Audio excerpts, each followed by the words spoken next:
Hello students and welcome back to my another lecture.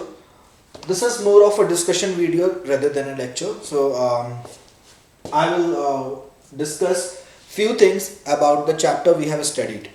As of now we have completed our first chapter, chemical reactions and equations. All the lectures I have given you and the assignment and the notes which are left will be given in soon.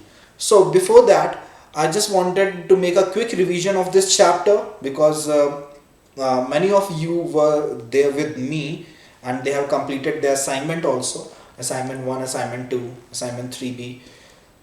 But few of you are not with me and I don't feel that connection. इसलिए मुझे आपसे बात करनी है कि जितने भी आपने वीडियोस अभी तक मैंने भेजे हैं गूगल क्लासरूम पे and from the starting lecture 1 2 3 वो सारे videos plus notes and assignment बहुत इंपॉर्टेंट है आपके लिए गो थ्रू करना और मेरे साथ रहना. अगर आप मेरे साथ नहीं रहोगे, मैं अपना आगे आगे पढ़े जा रहा हूँ, आप मेरे साथ पढ़ नहीं रहे हो, so that will be a problem. So you should focus on more कि हम इस चीज़ को नॉलेज गेन करें रेदर देन कि एक्टिविटीज़ नहीं लिख पा रहे अभी और कॉपी नहीं मिल रही है. लॉकडाउन के सिचुएशन में आपको जो भी कॉपी मिल रही है रफ है, रफ पे ही सही आप नोट्स बनाइए और पढ़ाई कीजिए, असाइनमेंट बनाइए, उसका असाइनमेंट कंप्लीट कीजिए, मुझे भेजिए, मुझसे बातें कीजिए, I will talk to you and मैं आपको असाइनमेंट के थ्रू असिस्ट भी करूँगा कि इस चीज़ में किस तरीके से सॉल्व करना है. So that assistance I am going to give you right now with few of your questions, exercise question. तो यहाँ पे हमारे पास में एनसीईआरटी में कुछ एक्सरसाइज क्वेश्चन गिवन है, नियरली 20 अप्रॉक्सीमेटली. या so let's discuss that 20 questions and इन क्वेश्चंस को डिस्कस कर रहे हैं. मैं थॉरली आपको एक एक पॉइंट नहीं बताऊंगा इसके बारे में, but I will explain the concept. लिखना आपको अपने तरीके से. सो ये एक अनदर असाइनमेंट होगा for you to write in your assignment, यानी कि होमवर्क कॉपी में आपको लिखना है. कॉपीज को लेकर कई लोग अभी भी कंफ्यूज हैं, मे बी जो नए लोग आ रहे हैं वो अभी भी कंफ्यूज हैं. मैंने ऑलरेडी आपको बता दिया था कि फिलहाल आप कॉपीज की टेंशन मत लीजिए. जब स्कूल रीओपन होगा और हम कॉपीज चेक करेंगे, मुझे आपके लिए से 3 कॉपी की एक्सपेक्टेशन है. एक होगा आपका क्लास वर्क कॉपी, जो मैं क्लास में पढ़ाता हूँ वो सारी चीज़ें लिखने के लिए, नोट्स वगैरह बनाने के लिए, ठीक है, वो क्लास वर्क में करेंगे. नोट्स हम क्लास वर्क में बनाएंगे जो मैं नोट्स भेजता हूँ. क्लास नोट्स के अलावा आप अपने नोट्स नहीं बनाएंगे. क्लास नोट जो फेयर होगा वो फेयर में जो मैं आपको बता रहा हूँ वही लिखेंगे. एडिशनल अगर 1-2 पॉइंट मैंने मिस कर दिया है तो वो आप उसको ऐड कर सकते हैं. एग्जाम्पल आप 1-2 ऐड कर सकते हैं, तो आप ऐड कर सकते हैं अपने तरफ से, कुछ रिमूव नहीं करेंगे. तो क्लास वर्क में हम क्या कर रहे हैं, हम नोट्स लिख रहे हैं, क्लास जो पढ़ाया जा रहा है वो सब लिख रहे हैं, उसको नोट डाउन कर रहे हैं क्लास वर्क कॉपी में. अगर आपको अपने खुद के नोट्स बनाने हैं तो आप अलग रफ कॉपी में बना सकते हैं, बट क्लास वर्क कॉपी में जो मैं पढ़ा रहा हूँ वो नोट्स आपको लिखने ही हैं, वो मस्ट हैं, ठीक है, वो इंपॉर्टेंट है. उसके अलावा आप 1-2 चीज़ अगर अपने तरफ से ऐड करेंगे, एग्जाम्पल अगर ऐड करेंगे, जैसे मैंने एक एग्जाम्पल बताया बट आपको 2 एग्जाम्पल लिखना है तो आप 2 लिख सकते हैं, वहाँ पे राइट होना चाहिए क्योंकि मैं चेक करूँगा फिर लेटर ऑन. सो ये आप कर सकते हैं क्लास वर्क कॉपी में. थोड़े बहुत चेंजेस मतलब ऐड कर सकते हैं, कोई भी चीज़ आपको रिमूव नहीं करनी है. जो मैंने पढ़ाया और आपने वो लिखा ना हो और फिर आप बाद में बोलो कि सर आपने बोला था कि आप अपने से कर सकते हो. आप अपने से ऐड कर सकते हो, अपने से रिमूव मत करना कोई भी चीज़. सेकेंड है हमारी असाइनमेंट कॉपी. असाइनमेंट में जो मैं आपको होमवर्क्स देता हूँ, क्वेश्चंस देता हूँ, वो सारे क्वेश्चन आपको सॉल्व करने हैं, उसमें लिखना है. असाइनमेंट कॉपी में सिर्फ और सिर्फ क्वेश्चन आंसर होंगे.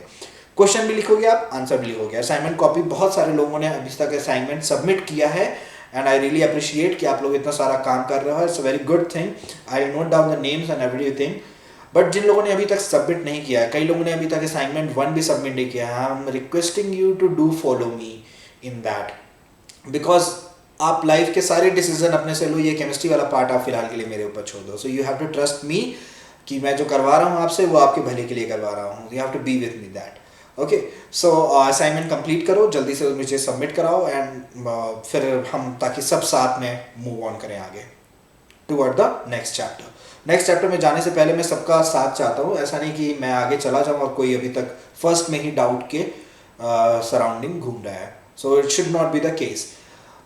नेक्स्ट असाइनमेंट एक्टिविटीज, एक्टिविटी के लिए प्रैक्टिकल फाइल मैंने बोली है, बट अभी उसके बारे में टेंशन मत लो, मैंने बस आपको इन्फॉर्म किया है कि आपको एक्टिविटीज करनी है, सारी करनी है जो चैप्टर 1 में था, प्रैक्टिकल फाइल में करनी है। बट अगर अभी अवेलेबल नहीं है, आप नहीं कर पा रहे, इट्स ओके, आप फिलहाल सिर्फ और सिर्फ नॉलेज पे ध्यान दीजिए।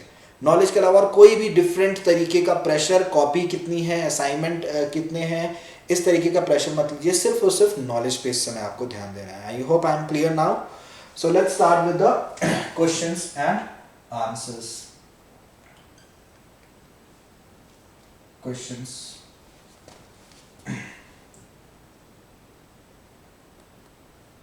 so this is chapter 1 we are talking about।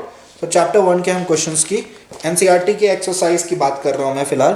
So yes, chapter 1 में फर्स्ट क्वेश्चन है, which of the following statement about the reaction below are incorrect. और रिएक्शन क्या दी हुई है, ये हमारा फर्स्ट क्वेश्चन है।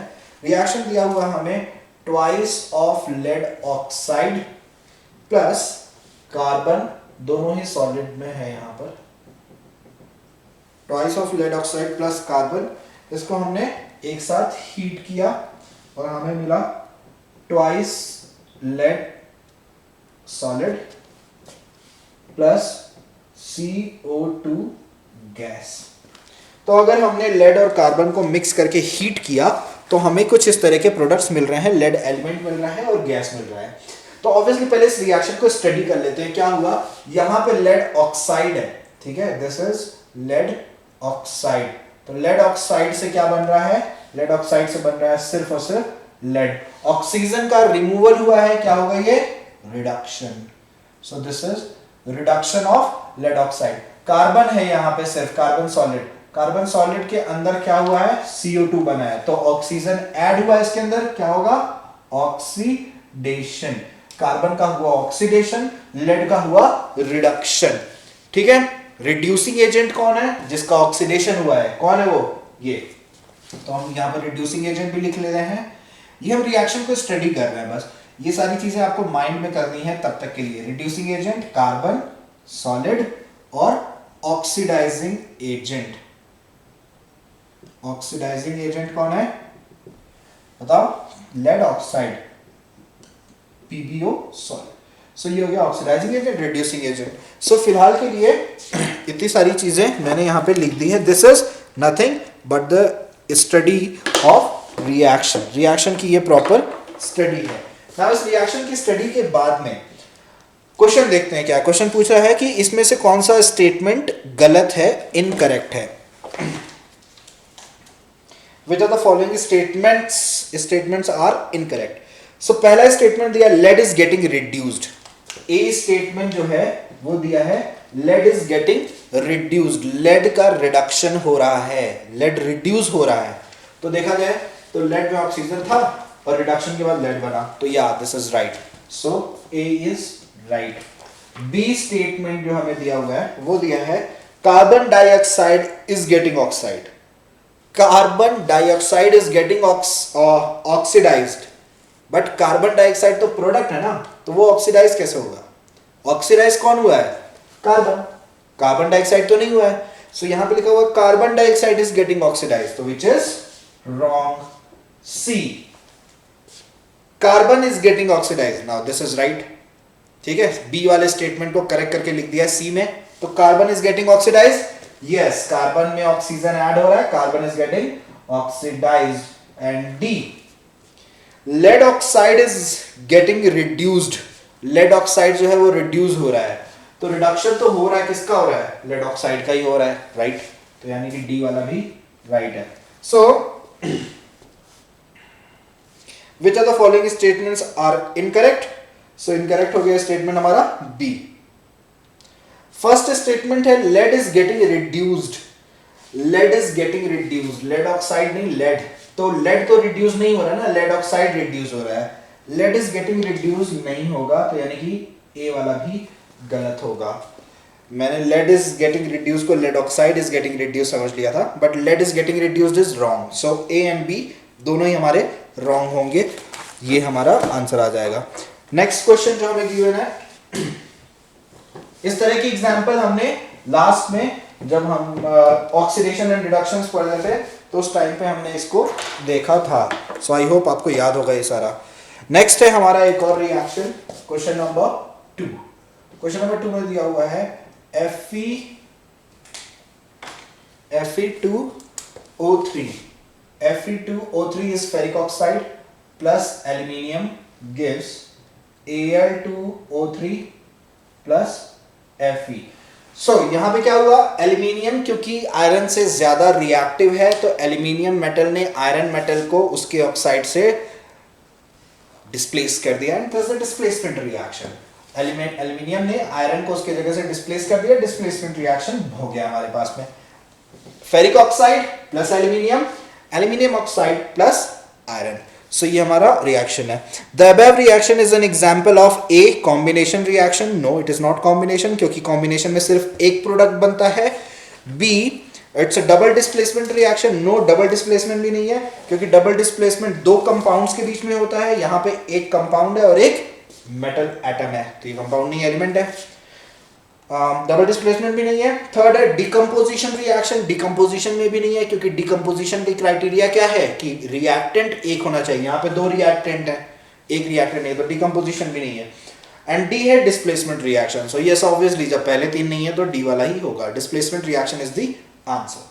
Third, what happens when dilute hydrochloric acid is added to iron filings. Dilute hydro, third जो क्वेश्चन है वो है कि डाइल्यूट हमने HCl को ऐड किया है आयरन फिलिंग्स में, and what happens when, tick the correct answer. तो करेक्ट आंसर क्या होगा, पहले रिएक्शन देख लेते हैं क्या होगा। HCl में मेटल, मेटल और एसिड का रिएक्शन मैंने पहले ही बताया था। जिंक और HCl वाला रिएक्शन हमने किया था, सेम होगा यहां पर भी। क्या बनेगा, FeCl3 plus H2 gas, H2 gas और FeCl3 मेटल और उसका तो ऑप्शंस है hydrogen gas and iron chloride are produced. तो हाइड्रोजन गैस और आयरन क्लोराइड बनेंगे। तो इसको बैलेंस कर लेते हैं, ये हो जाएगा हमारा ट्वाइस और ये 2 हो जाएगा और ये 2 बैलेंस। सो हाइड्रोजन गैस बना और आयरन क्लोराइड, ये कौन सा है, आयरन, क्योंकि Cl2 है तो 2 chloride, iron 2 chloride, FeCl2। FeCl3 भी होता है क्योंकि आयरन के 2 भी होते हैं और 3 भी होते हैं, फेरिक और फेरस दोनों होते हैं। तो hydrogen gas and iron chloride are produce, right. B, chlorine gas and hydrogen hydroxide are produce, नहीं। नो रिएक्शन टेक प्लेस, ये भी नहीं हो रहा। रिएक्शन टेक प्लेस करेगा क्योंकि मेटल और एसिड है, metal acid will always give us salt and hydrogen gas. Iron salt and water is produce, iron salt तो बन रहा है बट वाटर नहीं बन रहा है, so no. So option A is correct. Then question number 4. What is a balanced chemical equation? Why should a chemical equation be balanced? So first of all, balanced chemical equations are those equations in which the number of atoms on both the side, reactant side and product side, must be equal of every element. Number of atoms must be equal. ठीक है। Example यही देख लो, दो reaction लिखे हुए हैं but एक और एग्जाम्पल देख लेते हैं। एग्जाम्पल, तो यहाँ पे हम क्या लिखेंगे बैलेंस केमिकल इक्वेशन में, the chemical equation in which number of atoms must be balanced on both sides, that is reactant side and product side। ठीक है, प्रोडक्ट साइड। एग्जाम्पल है, मान लो HCl प्लस जिंक, या फिर कोई और एग्जाम्पल लेते हैं, PbNO3 whole twice plus Ki gives PbI2 plus KNO3, so twice and twice। ये थोड़ा कॉम्प्लिकेटेड एग्जाम्पल है, ज्यादा एटम्स है इसके अंदर, इसलिए मैंने ये एग्जाम्पल लिया है। तो इसके अंदर लेड 1 है यहाँ पर रिएक्टेंट साइड में, इधर भी 1 है, ठीक है। NO3 नाइट्रेट यहाँ पे 2 टाइम्स प्रेजेंट है, NO3 होल ट्वाइस है, इधर भी KNO3 में आगे मैंने 2 लगा दिया तो नाइट्रेट 2 हो गया। यहाँ पे Ki पोटेशियम आयोडाइड के आगे 2 लिखा हुआ है, यानी कि पोटेशियम भी 2 है और आयोडीन भी 2 है। यहाँ पे भी आयोडीन 2 है, पोटेशियम भी 2 है, तो दोनों तरफ number of atoms are same. And why should a chemical equation be balanced? The chemical equation must be balanced because of law of conservation of mass. Mass can neither be created nor be destroyed. Atoms can neither be created nor be destroyed during a chemical process. Chemical process में हम किसी atom को destroy नहीं कर सकते और ना ही कोई नया एटम बना सकते हैं, फिर वो nuclear fission and fusion reaction हो जाएगा, जो कि हम नहीं पढ़ रहे हैं। हम केमिकल रिएक्शन के बारे में पढ़ रहे हैं, और केमिकल रिएक्शन में हम कोई नया एटम नहीं बना सकते और नहीं कोई पुराना एटम डिस्ट्रॉय कर सकते हैं। सो एटम क्या रहेगा, कंजर्व्ड रहेगा। इधर जितने एटम है उतने एटम इधर भी प्रेजेंट होंगे, राइट। हो सकता है इधर सॉलिड के फॉर्म में हो, इधर गैस के फॉर्म में हो, बट प्रेजेंट होगा, and that is the main thing. Question number 5, translate the following statement into chemical equation and balance them.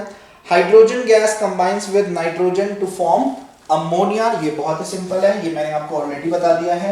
Hydrogen gas और अमोनिया जब बनेगा तो क्या, हाइड्रोजन गैस और नाइट्रोजन, यानी कि H2 hydrogen gas plus nitrogen N2 will give us ammonia NH3। जब इसको बैलेंस करेंगे यहाँ पे 2 आ जाएगा, यहाँ 3 आ जाएगा। So this is the balanced chemical equation. Hydrogen sulphide gas burns in air to give water and sulphur dioxide. So ये भी इंपॉर्टेंट है। हाइड्रोजन सल्फाइड मतलब H2S, हाइड्रोजन ऑक्साइड मतलब water H2O, hydrogen sulphide is this. इसको हमें burn करना है तो हमें मिलेगा H2O प्लस SO2, ये मिलेगा हमें। और इसको हम कैसे बैलेंस करेंगे? Hydrogen sulphide gas burns in air to give water and sulphur dioxide, तो वाटर एंड सल्फर डाइऑक्साइड बन गया, हाइड्रोजन गैस बन गया। यहाँ पे हो जाएगा हमारा 2 और ये हो जाएगा 2 एंड यहाँ पे भी हो जाएगा 2। दिस इज 2 2 2, ये हो जाएगा हाइड्रोजन 4, इधर भी 4, सल्फर 2, इधर भी 2, ऑक्सीजन हो गया यहाँ पे 6, यहाँ पे हो जाएगा 3। ठीक है, balance chemical equation. Barium chloride reacts with aluminium sulphate. Barium chloride BaCl2 reacts with aluminium sulfate। Al जो है वो 3 होता है, याद रखना, और सल्फेट SO4 जो होता है वो 2 होता है, तो क्रॉस मल्टीप्लिकेशन हो जाएगा। तो फॉर्मूला क्या बनेगा? Al2 ब्रैकेट में SO4 whole thrice aluminium sulphate. तो obviously BaCl2 and AlSO4 whole thrice, Al2SO4 whole thrice दोनों ही कंपाउंड है, क्या बनेगा? डबल डिकम्पोजिशन, डबल डिस्प्लेसमेंट, ठीक है, आयन एक्सचेंज हो जाएंगे और हमारा प्रोडक्ट बन रहा है aluminium chloride and a precipitate of barium sulphate. Precipitate of barium sulphate लिखा हुआ है तो हम लिखेंगे AlCl3 एल्यूमिनियम क्लोराइड। एल्यूमिनियम के साथ में क्लोरीन लग जाएगा और बेरियम के साथ में सल्फेट, सो BaSO4 डाउनवर्ड्स एरो ब्रैकेट में PPT, एल्यूमिनियम क्लोराइड से आगे ब्रैकेट में AQ एक्वस, सो हमारा PPT बन गया। लास्ट है potassium metal reacts with water to give potassium hydroxide and hydrogen gas. So obviously potassium metal जब भी कभी वाटर के साथ में H2O के साथ में रिएक्ट करेगा, कोई भी मेटल वाटर के साथ में रिएक्ट करेगा तो हाइड्रोक्साइड बनाएगा, मेटल हाइड्रोक्साइड। सो ये बनेगा KOH potassium hydroxide plus hydrogen gas H2, ये हो जाएगा हमारा ट्वाइस, ये हो जाएगा ट्वाइस और ये भी हो जाएगा ट्वाइस। ठीक है, so this is potassium hydroxide है। Now balance the following chemical equation. Chemical equation balance करना है। अगेन मैं आपको बैलेंसिंग काफी सारी बता रहा हूं। ये 6 क्वेश्चन आप करेंगे अपने से, 7th क्वेश्चन भी आपको लिखना है अपने से, 8th question right the balance. 7th और 6th दोनों ही बैलेंसिंग है, दोनों ही इजी क्वेश्चन है, जो नहीं आएगा you can ask me again.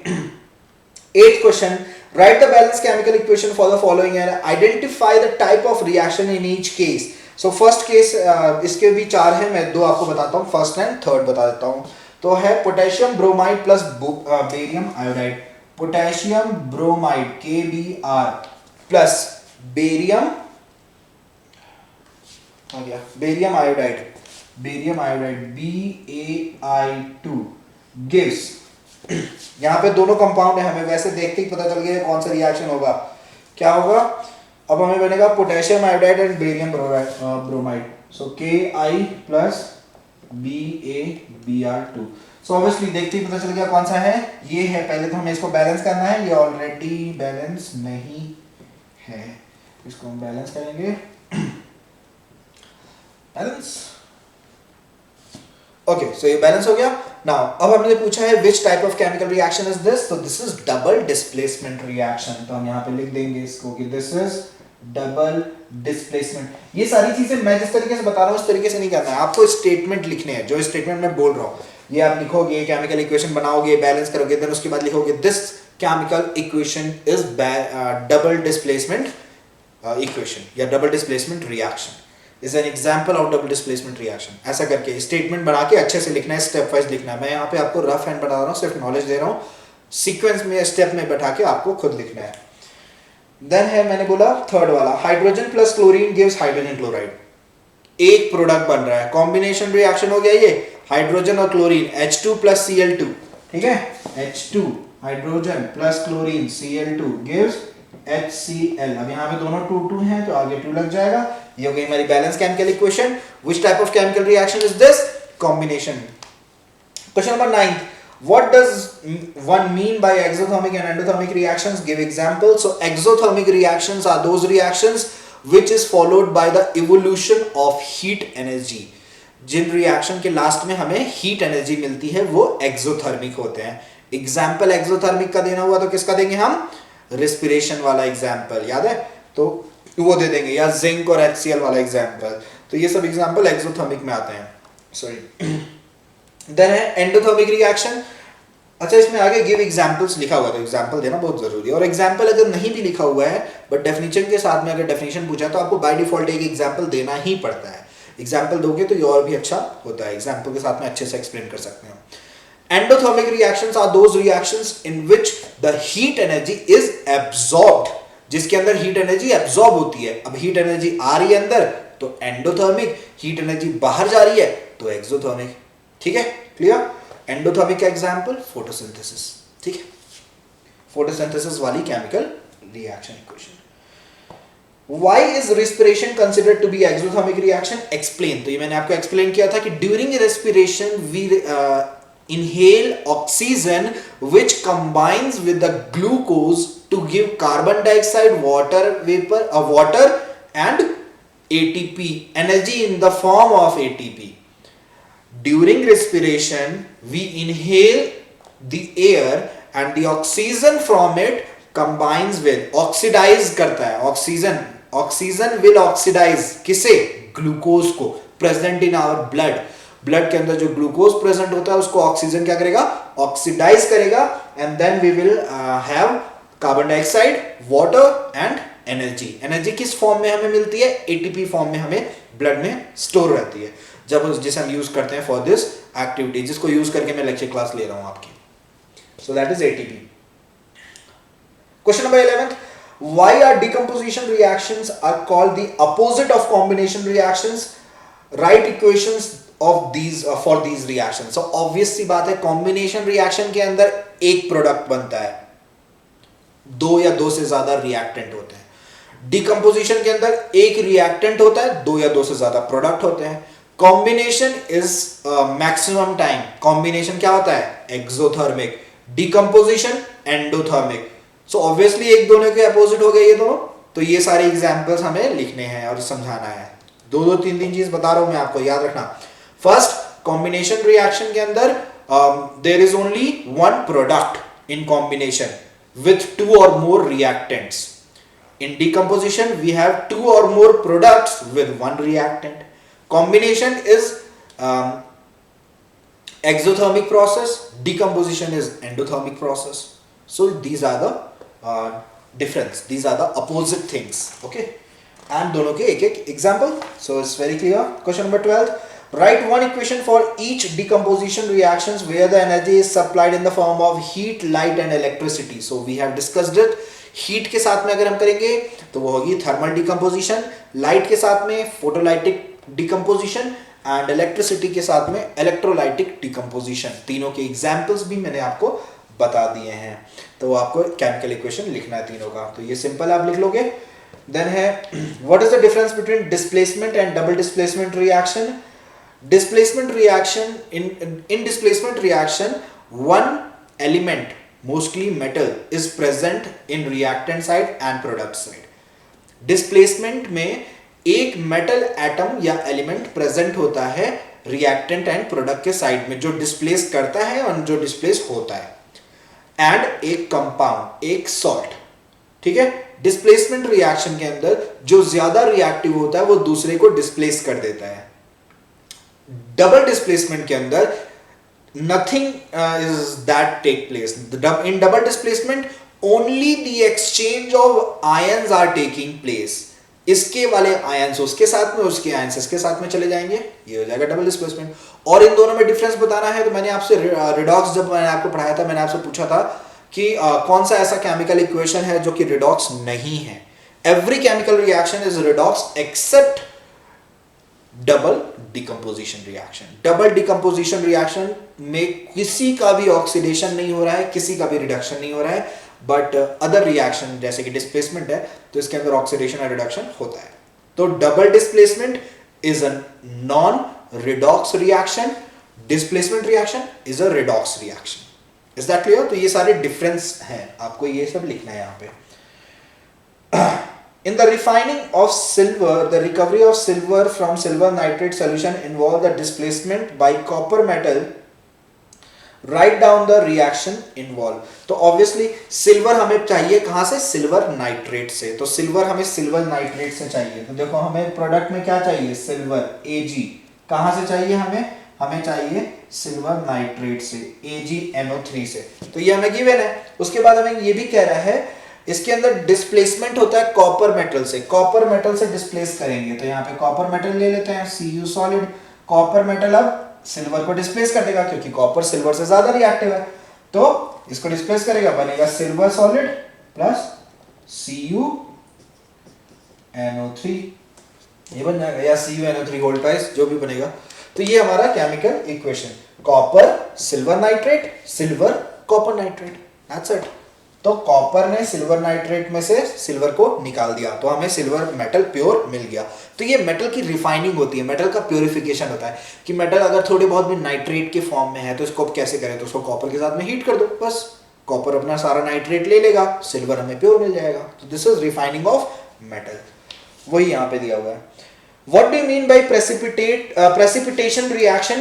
Explain by giving example. Precipitation reactions are those reactions in which a precipitate is formed.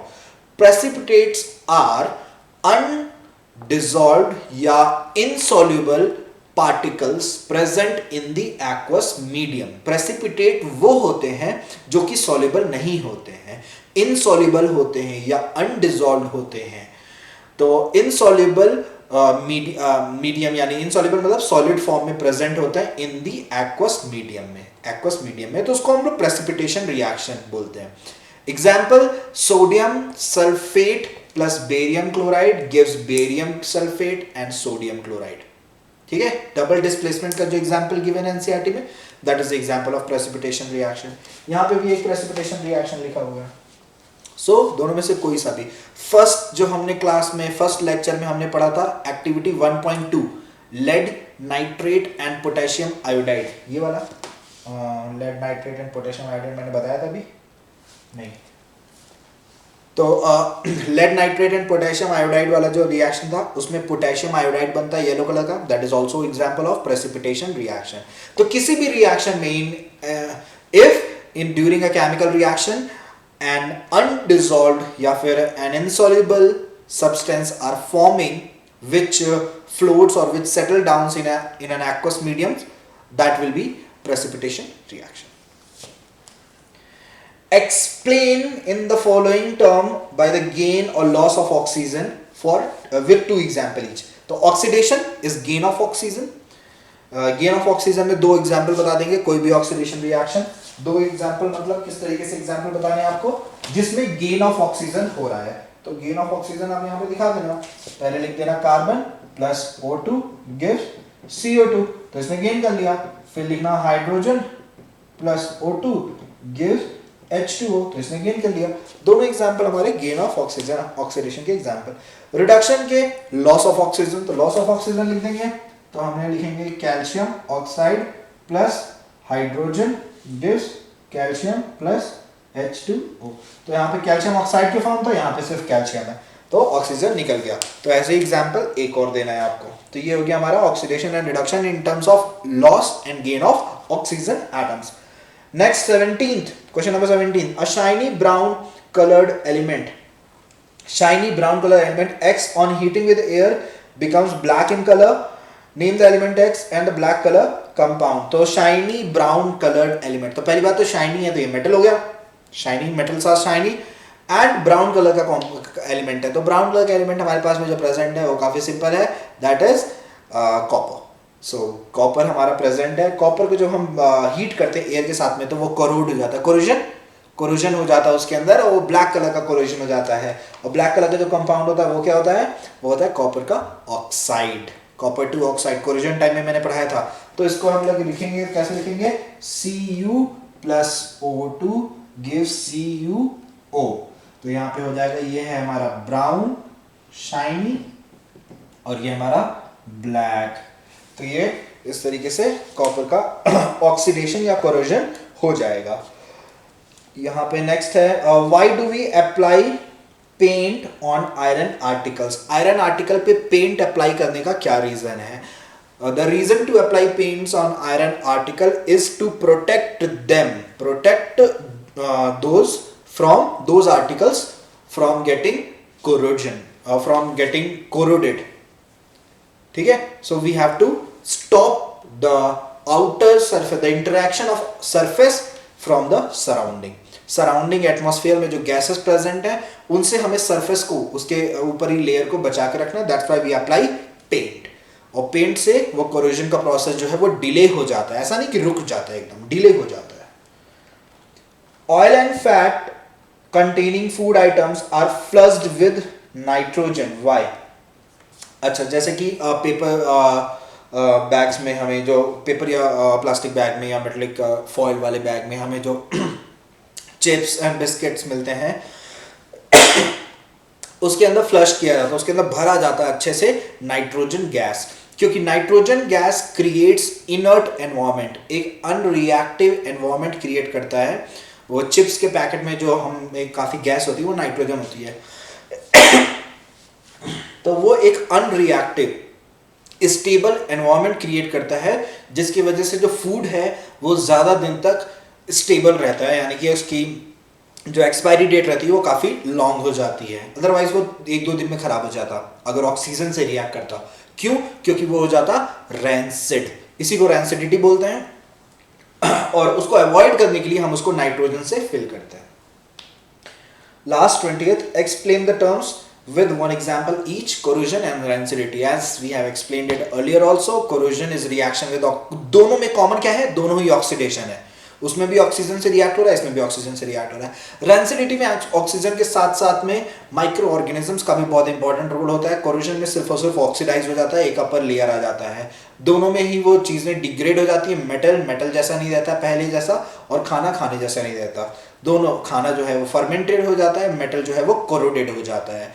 Rancidity and corrosion के examples भी बहुत सारे हैं। ये जो मैंने एग्जाम्पल लिखा, this is the example of corrosion. और रैंसिडिटी के एग्जाम्पल बहुत देर तक अगर हम दूध को रख देंगे तो इट विल गेट सॉर, वो सॉर कर्ड बन जाएगा। तो that is the example of rancidity.